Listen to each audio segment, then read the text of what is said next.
Alright guys, let's talk about consumables. If you're going to beat this game, then you have to know what all of these items do during your time in the Underworld. I'm going to be referencing these items a lot in my other guides and builds, so this is the best place to be starting off if you're brand new to this game. So there's 11 items that we're going to talk about in this guide.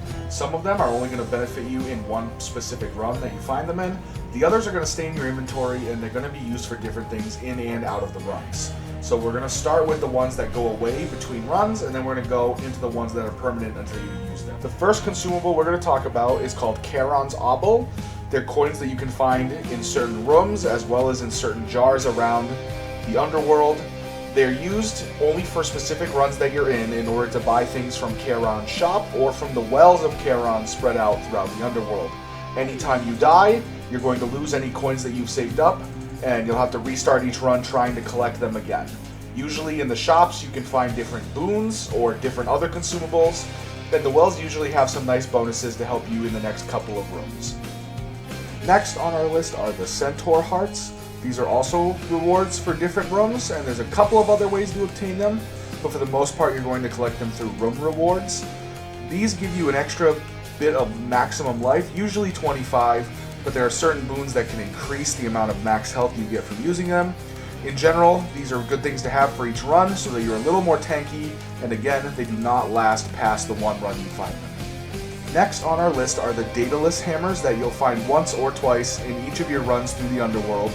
These are big upgrades for your weapons that usually either permanently alter or upgrade their attack or special or something else about their mechanics. These are really good to grab if you're playing an attack or special focused build, and can really kind of make or break a run depending on what options you get when you grab them from rooms. Lastly, we'll talk about the Palms of Power that you'll find as room rewards every now and again.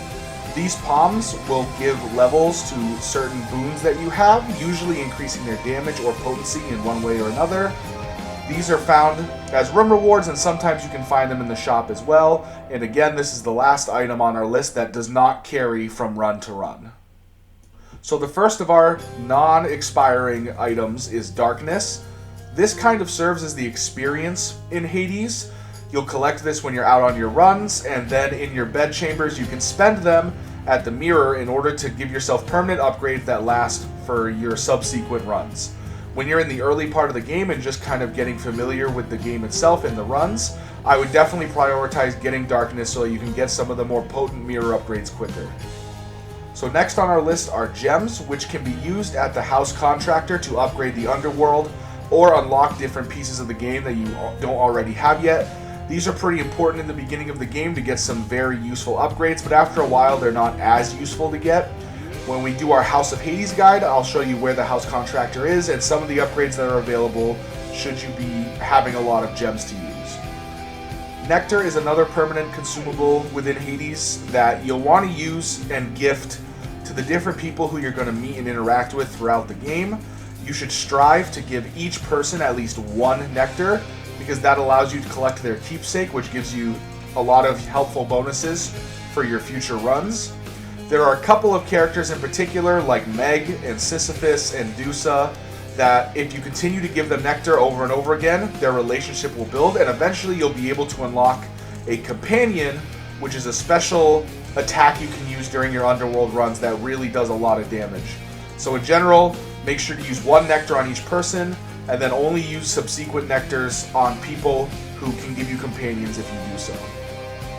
We also have the Chthonic or Chthonic keys.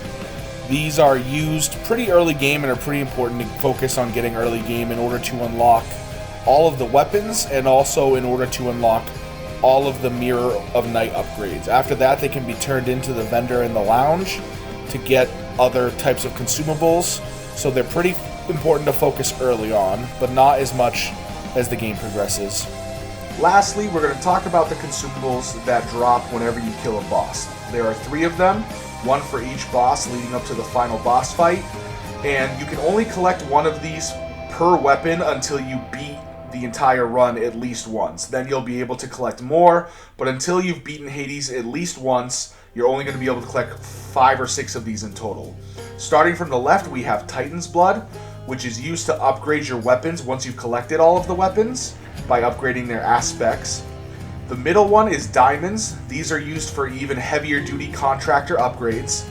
And then on the very right you have ambrosia, which is kind of an upgraded form of nectar, and they're items that you need to give to people whose relationship is already really high, and you're striving to push it to the next level so that you can get those companions I talked about earlier. So that's a quick overview of all the consumables that are within Hades as you're going through the Underworld.